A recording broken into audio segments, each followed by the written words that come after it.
مساء الفل عليكم وما أحلى الرجوع إليكم. رجعنا لكم تاني علشان نقدم لكم حلقة جديدة من برنامجكم سهراية وكوباية شاي. النهاردة البرنامج من مكان عبقري.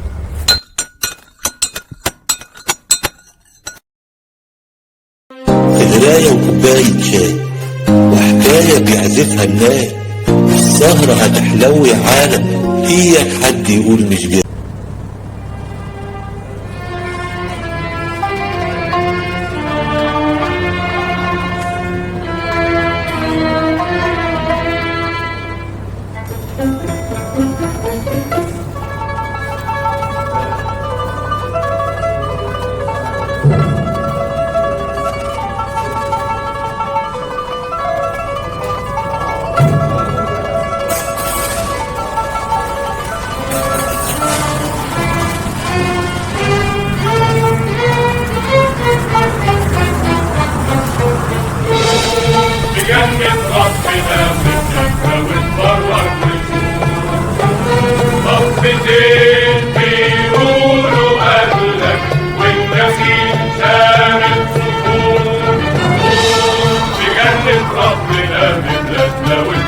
طبعا بفرصة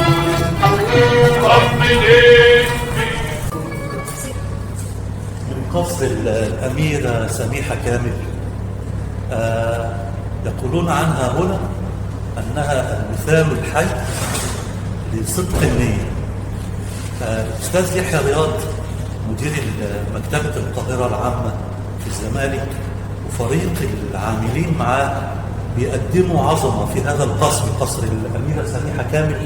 الأميرة سميحة كامل بنت السلطان حسين كامل اللي حكم مصر من سنة 1914 ل 1917. ليه بقى بيقولوا عليه إن هي المثال الحي لصدق النية؟ هي أصلا فنانة وتعلمت الفن التجريدي والنحت والفن التشكيلي في إيطاليا، وتعشق الثقافة والمثقفين وتنتمي إليه. وقبل ما تموت وهبت القصر ده ملكها ده اللي عاشت فيه لحد ما ماتت للثقافة وللفن، وهبته لوزارة الثقافة. كل الوزارات في مصر وكل الهيئات في مصر حاولت تاخد القصر ده. وزارة الداخلية تستولى على القصر، والخارجية والداخلية، وكل الوزارات حاولت ان هي تاخد القصر لحسابها وتعمله من ضمن مؤسساتها. لكن هي علشان كانت صادقة بنية، أسرة المكتبة هنا اعتبروا نفسهم من أسرة سميحة كامل.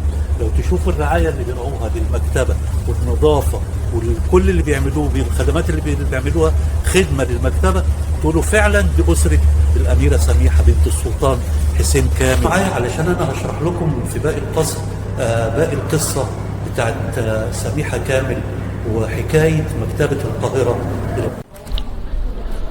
ولما تمر من الممر الجميل ده بتاع الموظفين والسكرتارية، وكأنك متجه إلى الواجهة الخلفية للقصر والأدوار السفلية في البدروم اللي فيها قاعات برضو ومكتبة، يواجهك المنظر الخلاب الجميل.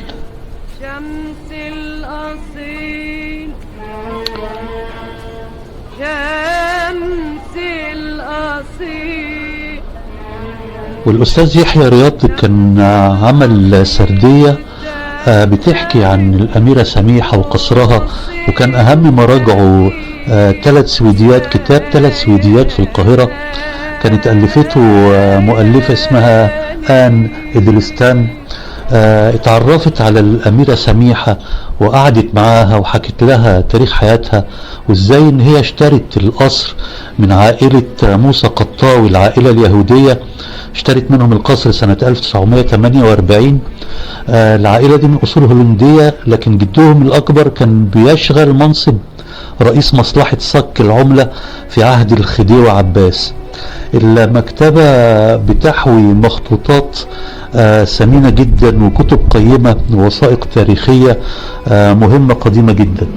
أهم ما بيميز قصر الأميرة سميحة إن هو عمارته بتمتزج ما بين الأندلسية والتركية والإسلامية، وهنا على شاطئ النيل. هنا لما تقعد هنا ما تسمعش غير الأذان وزقزقة العصافير وجرس الكنيسة في هذه الأبهة الرائعة والجو المشبع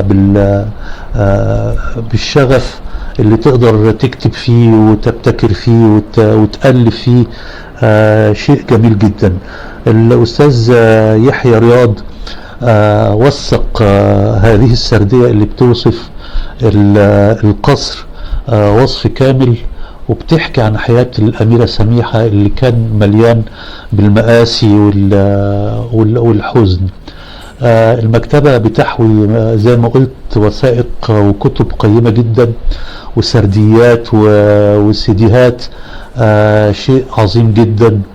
وكمان تبدأ فيها الندوات الرائعة الناجحة.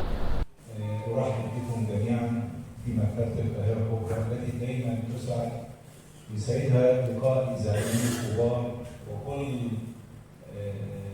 الإعلاميين. تحية لها. يا ذكرى والسهرة تحلو يا عالم، إياك حد يقول مش جاي، والسلام أول حكايتنا ومش هنقول وجود أوهام، أصل الحلم العربي غايتنا هو